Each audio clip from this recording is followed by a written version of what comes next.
زه دلته یم، دا د بغلان صنعتي ښار ده.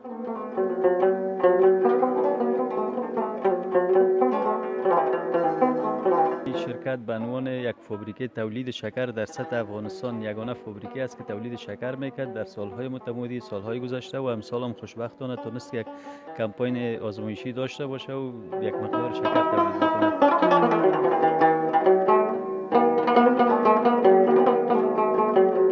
مقصد دوستانو ګوري تنها داسې نه دي زازیان تنها په کرکټ کې دي، دغه د موږ تخنیکي برخه کې هم لرو. زازی صاحب ښه انجینران دي موږ سره. زازی صاحب مرحله د تولید د لبلبو که موږ ته تشریح کړي له کوم ځای نه شروع کیږي؟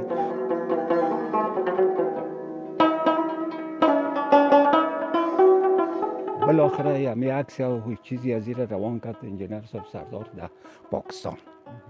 انجینرهای پاکستان سر از این چیز کردن، خب یک چیزی با ما روان کردن، پول هم گرفتن که آوردیم در اینجا که ایره تطبیق کردیم که کار نداد. عظم پاکستان آوردگی کار نداد.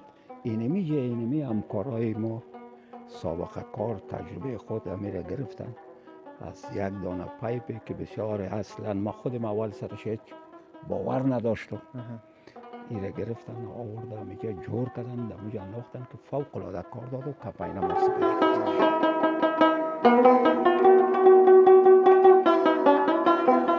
د دې د خاطر چې د بورې نه وتلي ځینې نور غیر شکري مواد په دې شربت کې موجود دي، دغه په خاطر باندې دې ته چونه ور اضافه کیږي. ستاسو ته راغلو د بغلان صنعتي باغ زراعت. دا ځای میله ځای ده یا تفریحګاه چې ورته وایو. دلته اکثریت خلک لرې ځایونه راځي د تفریح لپاره، خصوص د اوړي په موسم کې. یک شب اینجا دوزا آمده بودن، ما شب گزمه میکردیم، بالای رفیقای ما تقریبا 1 شاجور مرمی را فیر کرده بودن که یک موتر از فیروز قندوزی را نیست از چی گرفته بودن اینجا داخل باغ آوردن. سره کومکم لاسه کیږي محمد جان سره غریبي ده او د چا چې څومره وسه کیږي د سره وکړو. همداسې زمونږ نور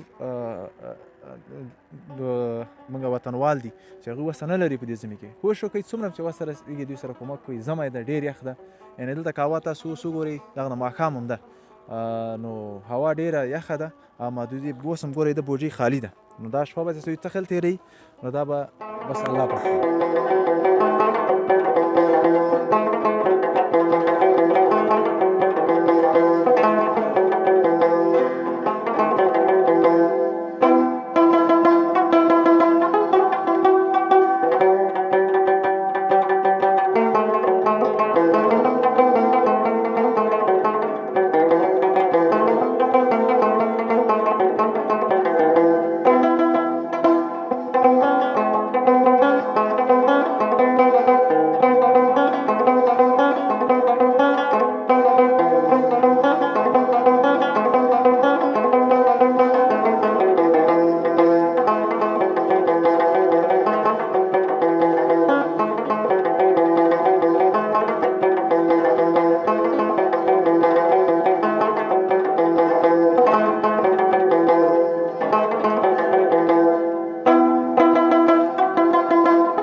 خیر خدای دې کې جوړ روغ اوسئ او په دې یخ هوا کې جوړ تکړه ګرم اوسئ او صحتمنده. منګه کوم دلته چې زه دلته یم دا د بغلان صنعتي ښار دی. کوم موقعیت کې چې زه ولاړ یم دا د قند فابریکه بورې فابریکه او یا هم د شکر فابریکه ورته وایي. دا ډېره مشهوره فابریکه ده چې په 1919 کال کې دا جوړه سوې ده او په 1950 او 1970 یعنی 1950 پورې دې فعالیت کوو. پس له هغه نه 1950 او 70 کال حاکم جنګونه چې وسو دا یعنی تخریب سو د جنګو له امله. پس له هغه په 1980 کال کې د المانیانو لخوا دا بیرته جوړه سوله چې دلته تولید شروع سو. خو بیا هم نظر بعضې مشکلات تولیدي لحاظ نه یا لبلبونه وو دا یو څه تولید کم وو یعنی په کال کې به یو میاشت دوه میاشتې به د تولید لروده زیاتر د هغې نه لروده. دا بورې فابریکه یا د قند فابریکه په کال کې 4 میاشتې ده تولید لري. نظر هغه ابتدایي معلومات چې موږ لرو په پس له 1994 نه بیا د فعالیت ته شروع وکړو. انشاءالله موږ دننه ځو تولیدي برخې تاسو ته ښیو هغه تخنیکي مسایل چې دي هغه به تخنیک برخه موږ ته تشریح کړي چې دا کوم څه رقم پروسس کیږي او د هغه تاریخچه به موږ ته ووایي څومره تعداد کسان دلته کار کوي. هغه به انشاءالله موږ دننه چې لاړو تاسو ټولو ته به دا معلومات موږ انشاءالله خپل د تصویر نه فواد ناظري د چینل طریقې نه تاسو ټولو ته به دا تصویر موږ وړاندې کړو او دا ډېر یو غټ افتخار ځای ده چې داسې غټې فابریکې یعنی دا فکر وکړئ په سطحه د تقریبا په منطقه کې داسې یعنی ډېر لوی شرکت ده د فابریکې داسې یو شرکتونه موږ لرو. له موږ سره اوسېږئ موږ ځو دننه انشاءالله نور تصویرونه د هغې نه تاسو ته لرو.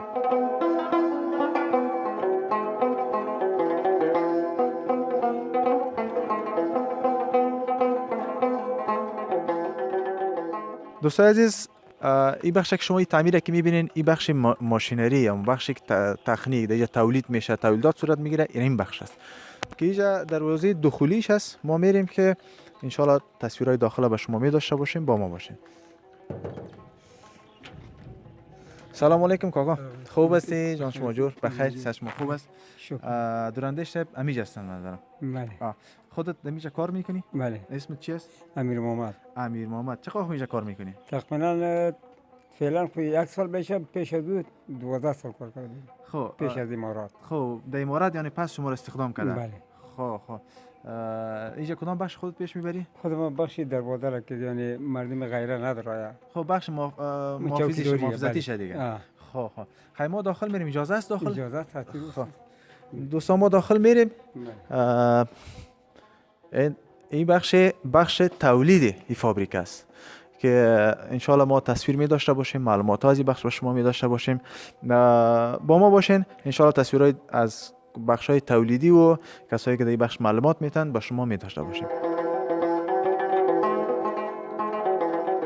دوستای عزیز قبلا براتون معلومات دادیم درباره شرکت فابریکه قند بغلان و حال ما آمدیم داخل شرکت فابریکه قند بغلان که یک تن از مسئولین فابریکه قند بغلان با ما هستند. انشالله معلومات هایی که لازم است بر شما میته درباره تاریخچه فابریکه قند بغلان. سلام علیکم. خوب هستین؟ بخیر هستین؟ خب تشکر. پیش از او که ما بریم به معلومات خودتان معرفی کنین به بیننده‌ای که شما را میبینن. دکتر محمد نجیب دورندش هستم، آمر اجرایی و املاک شرکت شکر بغلان و مسئول احیای مجدد فابریکه قند بغلان. تشکر دورندش صاحب از اینکه به ما وقت دادین. خب دورندش صاحب انشالله سوالای تکنیکی ما از کسایی که در بخش تکنیک است سزا می داشته باشیم. خودت اگر معلومات کلی درباره فابریکه قند بغلان به بیننده عزیز بتین. طوری که شما فی‌الحال هم داخل شرکت شکر بغلان هستند. این شرکت به عنوان یک فابریکه تولید شکر در سطح افغانستان یگانه فابریکه است که تولید شکر میکرد در سالهای متمادی، سالهای گذشته و امسال هم خوشبختانه تونست یک کمپاین آزمایشی داشته باشه و یک مقدار شکر تولید بکنه که در حدود سالهای 13 تهداب گذاری شده و در مو سالها تأسیس شده و به فعالیت آغاز کرد تا سالهای 1371 به فعالیتش ادامه داشته. سرانجام به اساس جنگ‌های داخلی کلاً از فعالیت باز ماند در دهه 80 تا دهه 90 باز هم یک حدود 5 کمپاین تولیدی شکر داشتیم. به می ترتیب باز متوقف شده. خوشبختانه که ما امسال دوباره تونستیم شرکت فعال بسازیم. قسمی که شما میبینین همه دستگاه ها فعال شد، پرسنل مسلکی دوباره جذب شد، تلاش های فراوان صورت گرفت که در آینده بتونیم ما پس دوباره دست به تولید شکر بزنیم. بسیار خوب. دورندش صاحب، حالی فی الحال یا در سال در کدام ماه شما به فعالیت دارین؟ چون ما قراره که معلومات گرفتیم در سال 4 ماه شما وقتی که کشتزار لبلبو است در اون وقت شما فعالیت آغاز میکنین. چطور حال زمینایی که در فابریکه قند است امسال کدام آمادگی برش گرفته شده؟ لبلبو کاشته شده یا نشده؟ بله، ابتدا باید از بگوییم که تولید فابریکه وابسته به کشت لبلبو است. کشت لبلبو از خود یک فصل و زمان مناسب داره که اگر فرضاً در بهار کشت شود و طبعا در خزان و نزدیکای اوایل زمستان رفع حاصل میشه و لبلبو داخل شرکت میاد و پروسس شکر صورت میگیره. دیگه نظر به مقدار لبلبو میتونیم که ما باز حد این بکنیم که یعنی یک شرکت شکر بغلان ظرفیت پروسس چقدر لبلبو را داره، چقدر شکر میتونه بکشه، چقدر زمان در بر میگیره. که در امو ابتدایی که ساخته شده بود ظرفیت کلی ازی در یک شبانه روز حدود 8000 تن لبلبو تا 9000 تن لبلبو ذکر شده بود. دیگه که طالب ما به او پیمانه نرسیدیم و شرکت شکر بغلان بله دارای ملکیت‌های زراعتی است. حدود تقریبا بیش از 4,500 جریب زمین زراعتی داره که قبلا لبلبو ضربه شد، اما نسبت به ای که فعلا امراض در سراسر ولایت بغلان به خصوص در افغانستان در هر نقاط امراض نباتی است، دیگه ما زمینی را انتخاب میکنیم که اوری از امراض نباتی باشه و لبلبوی خوبش حاصل بده، چی زمین خودمون باشه چی زمین مردم باشه، بتونیم لبلبو را به دست بیاریم و تولید شکر کنیم. بله. فقط در میانه در یک سال شما 4 ماه تولید دارین؟ 4 ماه تولید می داشته باشیم به شرطی که لبلبو باشه. هر قدر لبلبو زیاد باشه ما گفتیم که در یک شبانه روز 8000 تن لبلبو ظرفیت شرکت است. اگر 8000 نتونیم مناسفه از اینه که 4000 تن لبلبو رو ما پروسس بکنیم در 24 ساعت، بازم اونم قدر لبلبویی که ما از ساحاتی که بتونیم به دست بیاریم ممکن که ظرف یک ماه یک و نیم ماه وقت بیشتر نگیره. بله باز وابسته به لبلبو است که هر قدر مقدار لبلبو زیاد شه به می پیمانه و تناسب وقت زمان پروسس شکر هم طولانی میشه. خب بدون از اینکه زمینای خود زمین شرکت شما 4000 گفتین نه؟ بله. کسای دیگه که دهقانی دارن وارم شما ایرا با وادار به میسازین که حداقل یک جریب یا 2 جریب زمینه یا لبلبو بکارن، چون به نظر من در کل افغانستان شاید هم یک شرکت تولید شکر داره. بله یک شرکت تولید شکر است. قبلا بود می قسم که دهقان جبر واداشته می شدن که باید از یک مقدار زمین خود لبلبو بکارن، از مثلا از 4 جریب 1 جریب لبلبو بکارن. اما در سالهای 95 و 96 و پیش از او 91 کمپاینایی که داشتیم کلا زمینای مردم هم کشت کار میکردیم، فقط لبلبو از دهقان خریداری میکردیم با قیمت مناسبش. دیگه اگر مساعد شود که دوباره ما بتونیم مبارزه با امراض نباتی بکنیم، زمینای خود ما بعد از فتح پیروزی امارت اسلامی افغانستان به دست ما اومده، بتونیم که زمین خود کشت لبلبو بکنیم، میبریم اقتصادی تر میایم و میتونیم شکر بیشتر تولید بکنیم و شرکت به طرف نفع بره.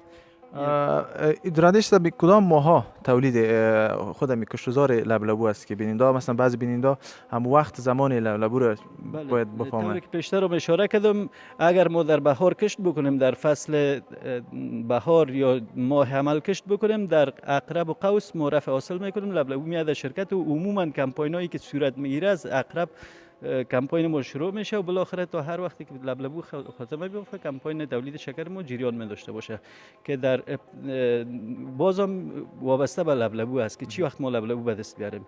دیگه در مجموع یا شکل عمومی کمپاینای ما یا تولید شکر ما در زمستان می باشه. فقط در زمستان تولید دارین و متباقی ماها یعنی شرکت فعالیت نداره؟ فعالیت نداره. بله اگر لبلبو باشه چرا نمی داشته باشه. ما در افغانستان زمینای للمی هم داریم. به نظر من در قرار معلومات لبلبو تنها در زمینای آبی میشن. والا لبلبو یک نبات است که زمین را ما که تحقیقاتی که خود داریم این را برای ما نشان داده ثابت ساخته که زمینایی که نه زیاد بلندابه باشه و نه زیاد آبی باشه زمین در یک حالت معتدل یا متناسب باشه لبلبو حاصل خوبتر میده و در دیگر کشورهای دنیا فعلا تحقیقات جریان داره کار پیش رفته که تخمای مقاوم در برابر کم آبی بسازن تخمای مقاوم در برابر امراض بسازن حتی تخمای سرش تحقیق دارن که یک مرتبه آبیاری کار داشته باشه اما فعلا در افغانستان نیست ما زمینایی را انتخاب میکنیم که در یک حالت معتدل استوایی قرار داشته باشه.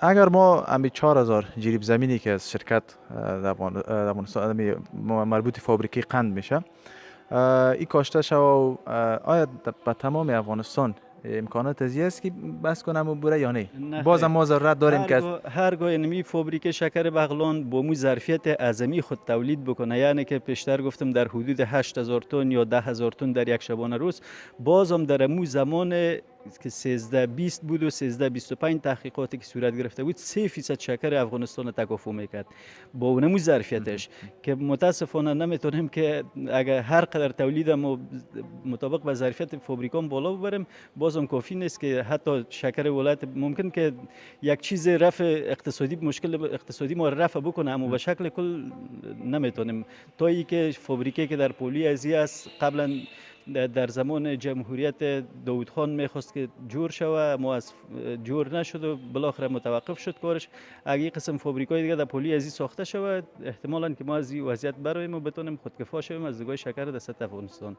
دورانجی صاحب تاله دمیق وقتایی که سال 13 گفتین دیگه با فعالیت آغاز کرده این فابریکه آیا شده که بوره افغانستان خارج از کشورم به شکل صادراتی قسم صورت نگرفته اما به شکل نمونوی یا به شکل تحفه‌ای انتقال داده شده بله به کشور همسایه ما روسیه انتقال داده شده یک مقدارش حتی در زمانی که آلمانیا دوباره احیای مجدد یا بازسازی کردن یک مقدارش بردن به عنوان یک نمونه و آزمایش اوجه اما به شکل جمعی یا به شکل بسته های صادراتی تا صورت نگرفته. خب دانش صاحب خیلی داخل اگر شما بگین چقدر چه تعداد کسا دیجا فعلا مشغول کار هستن؟ ما کارگرای دو قسم کارگر داریم یکی کارگر جریان تولید یا پروسس شکر می باشه یکی کارگرای دائمی است که به عنوان کارگر خدماتی یا فرضاً کارگرای دائمی ما کار میکنن در جریانی که ما پروسس شکر می داشته باشه میتونیم گفته که تا 300 نفر در دو شفت شبانه روز مصروف کار می باشن اما زمانی که تولید شکر نمی داشته باشه می ارقام پایین میاد به نصف میاد و اگر مقدار لبلبو بالا بره طبعا کارگر ما در حدود شاید که بگویم اینمی شرکت اگر فعال شود لبلبوی کافی به دست بیاره 1000 نفر دیگه مصروف کار می باشه به شکل مستقیم با هزاران نفر دیگه ممکن که غیر مستقیم در فابریکه مشغول یا مصروف کار باشند که دهاقین است کارگرای خدماتی در بیرون است کسای سرویر است یا کسایی که تحقیق میکنه در بخشای لبلبو این قسم زمینه کار مساعد میشه به همه کس. تشکر دوستای عزیز قراره که شما شرکت میبینین حتما در جریان چند سال شما میبینین که بسیاری شرکت های ما که قبلا فعال نبود ولی پس به فعالیت شروع کرده خصوصا او جوانایی که خارج از کشور هستن زمینه کار بیشتر در افغانستان روز به روز زیاد شده رئیس ما دیدیم به کشورهای خارج هم افغانای ما دیدیم حالتهای از واره دیدیم قدر و عزت که به کشور خود داریم در هیچ کشور نداریم بیاین در افغانستان خصوصا کسایی که در بخش تکنیک میفهمه وطن خود آباد کنه وطن خود که ما و شما آباد نکنیم کسی دیگه به ما آباد نمیکنه. دورندش به کسایی که شما را میبینه از کامره ما چی پیام دارین و جوانایی که خارج از وطن هستن در آخر؟ بله پیام واضح شما بیان داشتن به می ترتیب ما پیام شما را تقویه میکنیم که از تمام جوانای افغانستان از تمام کسایی که در افغانستان قبلا در شرکت کار میکردن یا فعلا نیستن تقاضا داریم خواهش داریم که بیاین در هر جایی که هستن دوباره کمر همت بسته بکنن کمر بسته بکنن به خاطر آبادی کشور به خاطر ترقی کشور به خاطر توسعه و انکشاف فابریکات کشور تا بتونیم کشور از این حالتی که فعلا قرار داره منجات بده با یک کشور خودکفا داشته باشیم در سطح منطقه و حداقل اگر تولیدات صادرات نداشته باشیم حداقل جلو واردات هم تا جای بگیریم که وابسته به همت یا نیروی بشری است که همش در بازو یا کمر اونمو جوانان هفته است دیگه به امید اونمو یک روز آرزوی موفقیت داریم که همه ما انشالله موفق باشیم. تشکر دارنده شب از اینکه به ما وقت دادین. زنده باشین. تشکر. دوستا بخشای تکنیکیش انشالله همکارای دیگه از این شرکت کار میکنه و هستن که چطور تولید میشه طریقه پروسس ازوره انشالله مرحله به مرحله ما برای شما در تصویر نشان میدیم. بسم الله الرحمن الرحیم. د ما نوم سردار محمد د بغلان د قند فابریکې د تخنیکی څانګې مسئول. سردار محمد تخلص سردار محمد زازای. ها دا زازیان موږ بغلان کې لرو. ها زازیان بدلته کله لري په بغلان کې؟ بله و کلی لري. یو کلی د شهر قدیم ورته ویل ته زازیان یو ډیر غټ کلی پروت ده. ستړي زازیان موجود. زازیان خو د خوست پکتیا نه راغلي. زازای صاحب موږ سره ستده مقصد دوستانو ګوري تنه د سندي زازیان تنه په کرکټ کې دي. دا د موږ تخنیکی برخه کې هم لرو. زازای صاحب که انجینران دي موږ سره. زازای صاحب مرحله د تولید د لبلبو که موږ ته تشریح کې کوم ځای نه شروع کیږي تخنیکی برخه لکه څنګه چې تاسو ګورئ دغه ماشین ته موږ د ارټ نوم یادوو. د بیرونه لبلبو د اوبو په واسطه باندې را انتقال کیږي. دا په دې شکل سره تاویږي د موټر په واسطه باندې. دا لبلبو جګی د ماشین د شوشته کله چې دلته لبلبو جګ شول دا د اوبو نه ډکې دا په داخل کې سرخونه لري. د لبلبو مکمل دلته منځل کیږي چې کله پرې منځل اسفل دغه شنک په واسطه باندې جګیږي حالت ورغورځول کیږي. په د بالابر په نوم ورته وایي یا ډولې لري. په دې ډولو کې لبلبو ورغورځول کیږي پاس ترازو ته جګیږي هلته وزن کیږي. بیا وروسته خلال ته ورغورځول کیږي چې مرحلې به وګورو نږدې. یعنی د دې مرحلې نه بیا لبلبو پاس مرحله شروع کیږي. پاس مرحله هغه ماشین نه پاس دي. هغه ماشین نه پاس. دا مرحله خو تاسو دوستانو زوبه پاس بلارسو. مهرباني تاسو حدث لاره ده.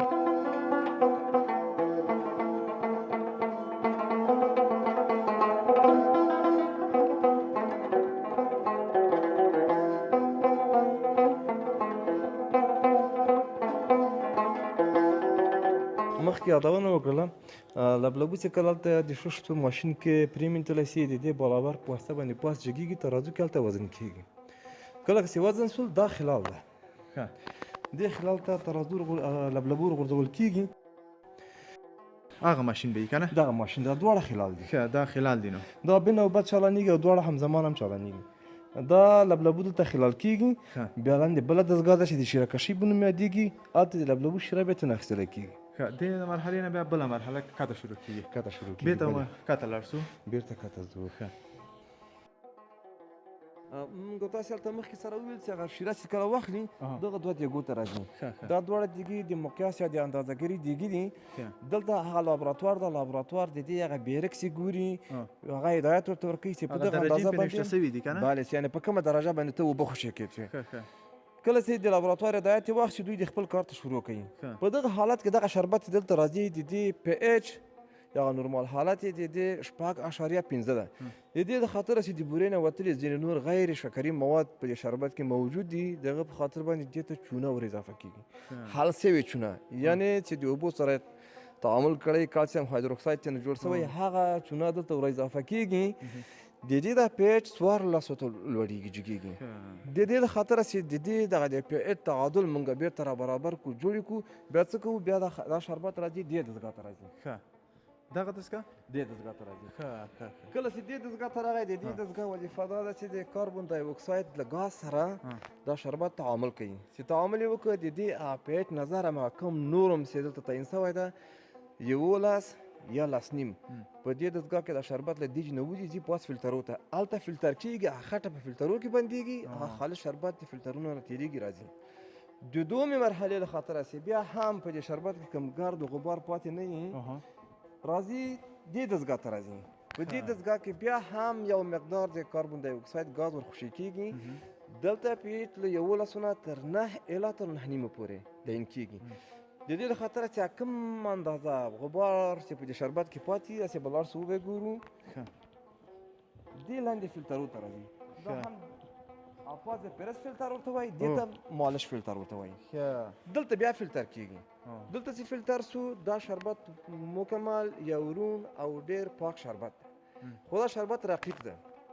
لدې نه ایسته شربت باندې څه کېږي دې خپله ځو دې دستګاه ته راځو ښه په دې دستګاه کې دا شربت چې کله دلته راځي دلته تقریبا 110 یا 120 درجې دلته درجه د حرارت ستا ده ښه دوی تر 120 تر 110 درجو پورې د شربت ته دلته حرارت ورکوي ښه چې دغه رقیق شربت په ټینګ شربت باندې تبدیل کړي په ضمن د دې کې چې دا دستګاه دا شربت ټینګوي د فابریکې ضرورت وړ بخار هم تولیدېږي دلته کله چې دا شربت په خپله معینه اندازه باندې برابر سو جوړ سو دا شربت په لیدې نه د پمپ په واسطه باندې شوت کېږي پاس هغه برجو ته ځي هلته به لاړ سو حاجي صاحب اسدالله به تاسو ته معلومات حاجي صاحب هم دلته موږ سره شته د حاجي صاحب ستړی مه سې پښتو پوهېږې فارسی اسم حاجی اسدالله یک تن از کارمندای سابقه کار پخت شکر.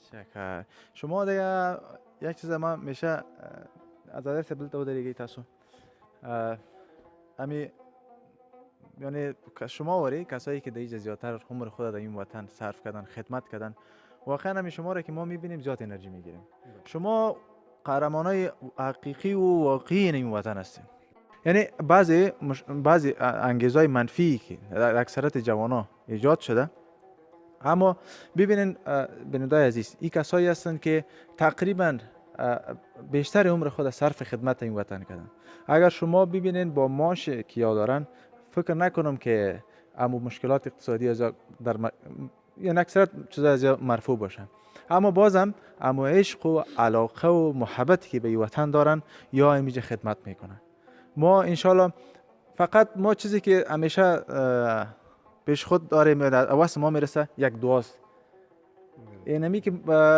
در 5 وقت نماز ما خصوصا کسایی که از دل در این وطن خدمت میکنه اینمی دعا را که ما فقط هم یک دعاست ما برای شما کنه میتونیم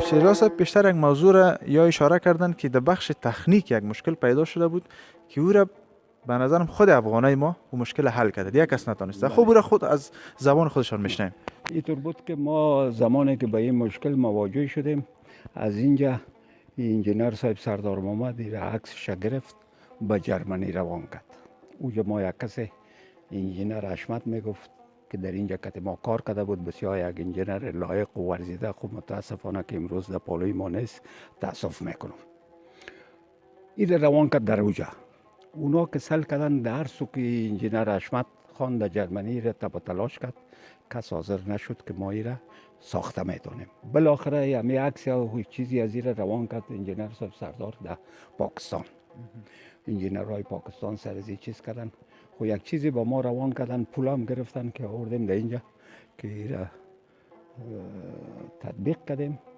که کار نداد عظم پاکستان آوردگی کار نداد اینمی همکارای ما سابقه کار تجربه خود امیره گرفتن از یک دانه پایپی که بسیار اصلا ما خودم اول سرش هیچ باور نداشتم ایره گرفتن آورده همیجا جور کردن دمیجا انداختن که فوق العاده کار داد و کمپین ما سپری کردیم سرش یعنی در رابطه نتونست یعنی گفتم که یعنی یه آدم حاضر است انجینر صاحب سردار که در چیز هم روان کرد در جرمنی هم روان کرد نتونست و انجینر حشمت خان که ما رابطه داشت و هر قدر که سوسو در هر کمپانی و چیز که بردشه و والا نمیشه بالاخره مجبور به این شدیم که ما این رو در پاکستان انجینر صاحب روان کرد از اونجا هم ساخت اما کار نداد مگم خود افغانی های ما ساخت شد ببینین دوستا ببینین که ما همیشه گفتیم بیشتر موضوع یاد کردیم که سر متخصصین خود ما میشه موضوع ساده براتون بگیم کبر میکنیم اما داریم بسیار استعداد افغانستان داریم ما باید اعتماد کنیم سر از زمینه کار باید از مساعد بسازیم زمینه از که یا تشویق شوند هر کاری یا هر استعدادی که ما اینجا داریم هر کاری را که میکنن هر نواری که میکنن یا باید تشویق شوند تا شوه که روزی به که ما اگر در کل ما مشکلات ما حل نمی باشه فیصدی مشکلات ما با متخصصین خود ما که در اینجا هستن حل شوه هم زمینه کار مساعد باید شوه و همی که افغانستان ما انشالله بسیار پیشرفت و ترقی در باش داشته باشه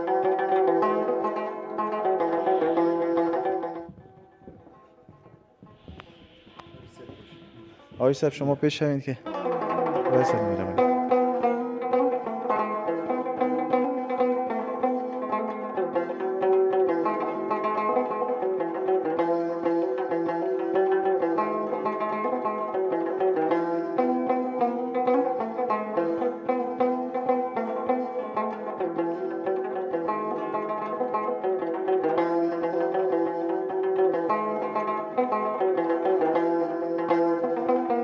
خب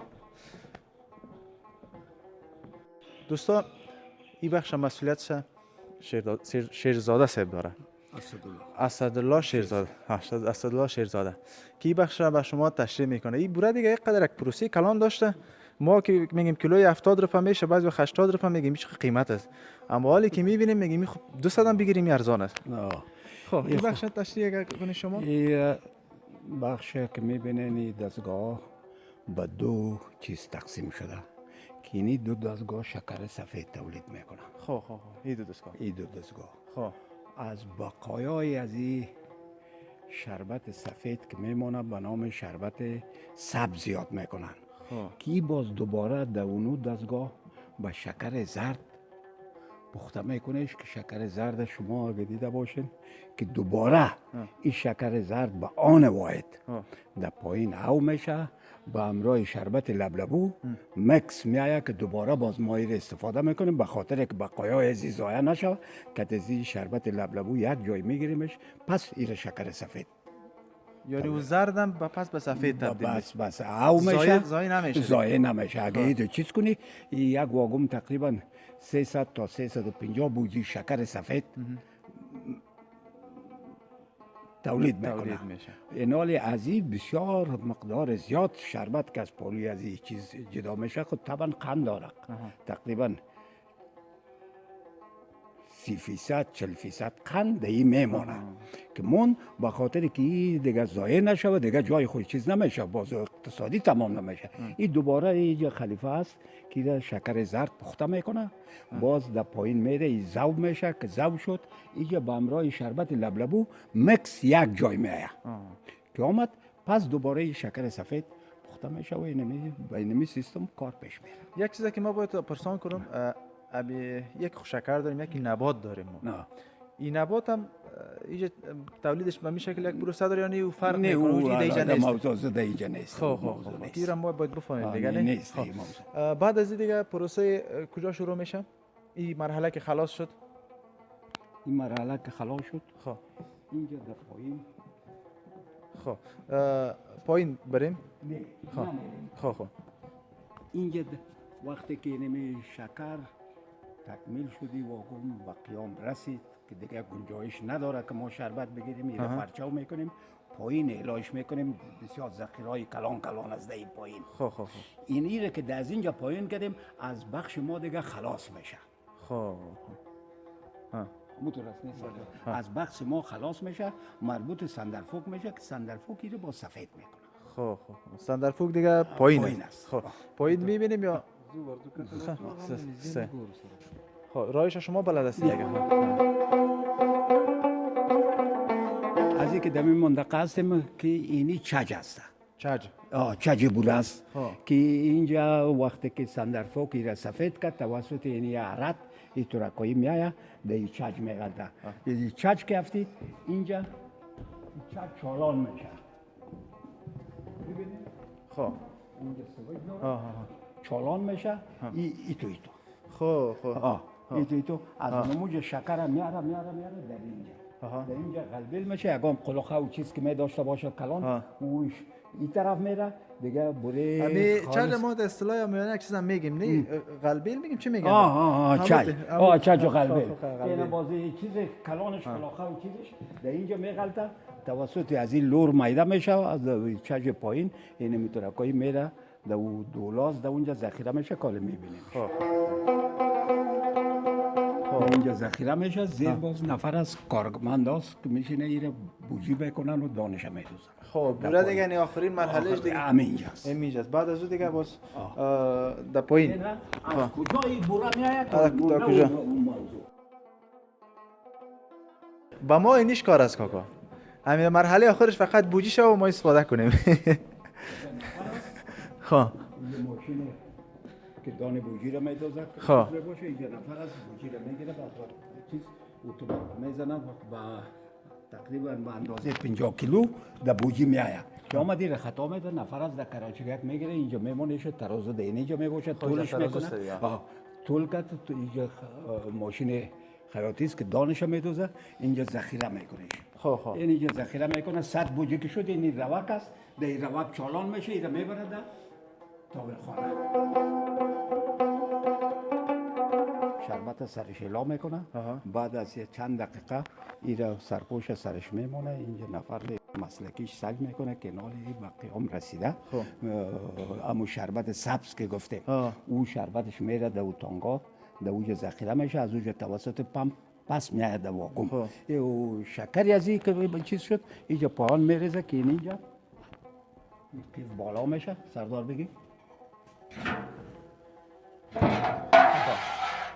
اینجا در کشال میشه نفر است این شکری از این میزنه که راش بلکاده و چاچ میرزه چاچ این رقمی کرده میارشه در این داخل از این چیز اون جهرت است که جهرت بالاش میکنه میبرشه در چاچ هم پیشتر که گفته این 4 ماشینی را که میبینی از بخش شکر سفید است اینی 4 ماشین دیگه اما پیشتر که گفتیم در بالا این از بخش شکر زرد است خب اینی از شکر زرد شکر زرد است که در اینجا شکر زرد او دیگه او سفید است او سفید است رنگام خاطر این سفید رنگ شده و حداقل فهمیده شود این دیگه اینجا چی است این رنگش تقریبا دیگه اینجا که چیز شد دیگه به قیام رسید دیگه همون تو قیفش بالا میشه نفر است را میکنه زیر شنک است شنک میبرش در سر ماشین ذوب مندازش ماشین ذوبش میکنه توسط پمپ است روانش میکنه در واکن خب باز در واگون که رد دیگه او باز هم پیشتر که نشان دادیم تولیدات آخر است بوجی میشه و میره بخیر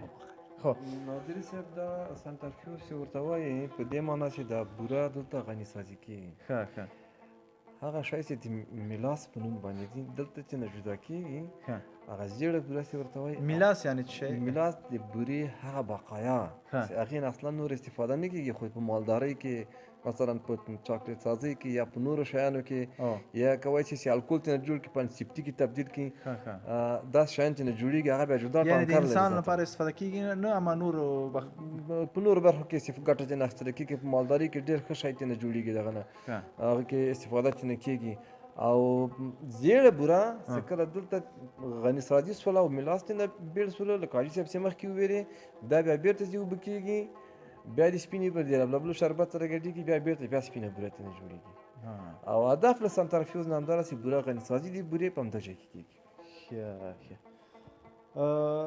دلته نو دا مرحلې څخه خلاص شولې بس نور بورې خبره ختمه ده پروسه ختمه شوله بیا نو زی ګودام ته ګودام نه دکان ته زی دکان به موږ وړو کورو ته همداسې وایي یعنی ډېره غټه پروسه ده تقریبا موږ تاسو کوو دا موږ خو لنډ یعنی خلاص همداسې موضوع وکنه یعنی دا شاید ډېر نور مرحلې وي چې هغه موږ تاسو نه پاتې دي کنه موږ خو داسې خلاص مونږ مختصر گزار په دې باندې وکړ دلته ټول کیمیاوي تعاملات رامنځته کیږي هر څه د نورم په اساس باندې کیږي لکه مخکې ساجي صاحب ویلې کوم شربت چې پاس واکوم ته ورځي هغه شربت چې په خپل نورم سره برابر نه اصلا دغه نه بوره نه جوړیږي دا نورمونه لدین اخواته هر دزګاه هغه هر بخش هغه د خپل نورم پر کې چې په کوم اندازه بخار خوشي کی په کوم اندازه اوبه خوشي کی په کوم اندازه کاربن دای اکساید خوشي کی په کوم اندازه باندې چونه د شربت سره اضافه سي څنګه فلټر سي کومه مرحله کې عاجز صاحب پیغه باندې پیږي چې دغه شربت د ما دانه ورکول ته زه دانه ورکوم ورته یا په کریستال تبدیلوم دا کوم وخت دا څه وخت بیا دوی پیږي که دا ټولې مرحلې په مساویانه شکل سره برابر نه بیا بوره نه جوړیږي دا ډېر خاص او ډېر نازک رول لري د بورې جوړول او پروسه ډېره مغلقه ده خوړل ډېر اسانه دي زاده صاحب ډېره مننه تاسو نه چې موږ ته وخت راکړ او تقریبا موږ هغه مرحلې چون تولید اوس فعلا نشته هغه فصل باید موږ راغلی وای ان شاء الله یو ورځ به راسو چې فابریکه به چالانه وي چطور شیر داسته یک روز بخیر بیایم فابریکه روشن باشه تولید به از سر از شروع به بیننده نشان بدیم که از همونجا شروع میکنیم تا آخر با اینجا که به خیر رسیدیم، بوره را گرفتیم. باز به نظرم در می فابریکه صنعتی میگه لبنیات هم بسیار خوبش است. بله بهترین لبنیات هم تولید باز میشه. لبنیات هم میاریم، بوره را مریض میگیریم، باز یک چای میخوریم. بالکل. چطور؟ ما خوش میشیم. خب تشکر از شما. تشکر زای صاحب ډیر مننه. تاسو هم ډیره مننه چې راغلی. د بغلان د قند فابریکه هم د خپل د خبرې پوښښ لاندې ونیوله او دا جهانیانو ته ثابته کړله چې په افغانستان کې فعلا فابریکې فعاله دي، خلکو ته یو کاري فرصت مساعد شوی ده او دا هم د امارات له خاطره ډیره یوه غټه لاسته راوړنه ده، ځکه چې دنیاوال وایي په افغانستان کې اصلا متخصصین انجینران څوک نه دي پاتې، ټول وتښتېدل. خو دا دنیا ته ثابته شوله چې موږ متخصص هم لرو، انجینر هم لرو، تولید هم کولی شو او د بورې تولید اسانه تولید هم نه ده. او دا دنیا ته ثابته شوله چې دا ملت د دې امارات سره ولاړ ده او بهترین امنیت دی، بهترین امکانات دي. لکه مخکې ستاسو یادونه وکړه د موږ هم هیله له ځوانانو همدغه ده چې خپل وطن ته راسي او دلته د خدمت ملا وتړي. زاهد صاحب یو موضوع ماته یاد شوه، تا متخصصینو خبره وکړه. اکثریت دنیا کې دوی د په دې فکر کې دي چې افغانستان کې د سواد کچه ډیره ټیټه ده او متخصصین خو به بیخي کمی. زمونږ البته خپل چشمدید نه خبر کوم، یو مریض و د دوستانو جملې نه، هغه پاکستان ته بود. پاکستان ته بود، د هغه مغزو کې رقم اوبه پیدا شوی وي. نو پاکستان ته لاړ، دولتي او شخصي شفاخانې دواړه جواب ورکړ. فقط یوې شفاخانې ویل زه تداوي کوم اما 100 لکه کالداري اخلم. چې 100 لکه کالداري ډېره پیسه ده. بیا ده ورته ویل خو زه صحیح ده، زما اولاد ده 100 لکه به تا درکړم، څه تضمین لرې؟ یعنې تداوي وایي تضمین نشم درکولی، یعنی علاج هم صحیح نه کېږي. بیرته راغی په همکاري دی یو د موسسه په افغانستان کې چې تقریبا یو څه مالي پیسې هغه په غاړه واخیستلې. د افغانستان کې یو شفاخانه وه، موږ خپله تاسو افغاني ډاکټر د هغه عملیات ترسره کړ. کله چې د هغه عملیات ترسره کړ، یعنې داسې یو پروسه که هغه ډېره اوږده پروسه وه، خو زه به یې خلاص کړم، یعنې ډېر سخت عملیات د ترسره شو. دا مریض جوړ شو. کله چې د عکس یې واخیسته بیرته ما پاکستاني مریض ته یې ورولېږه چې دا مریض خو داسې جوړ شو. هغه پوښتنه وکړه دا هم په اروپا کې تاسو هغه کړی؟ ده ورته ویل نه موږ په افغانستان کې لرو، خو هغه موږ او تاسو یو عامیانه خبره ده وایي دختر خانه انور به نه وایو. نو دا رقم خبر ده کنه. موږ په خپل باندې همیشه کبر کړی ده، خپل خودکشي بیگانه پرور است. دا موږ وقت خبره ده، خو اصلا ډیر ښه متخصصین موږ دلته لرو، ډیر استعدادونه دلته موږ لرو که دوی ته موږ زمینه د رشد مساعده کو، یعنی دوی خودکفاسی اقتصادي لحاظ نه ډیر لاسته راوړنې موږ لرو.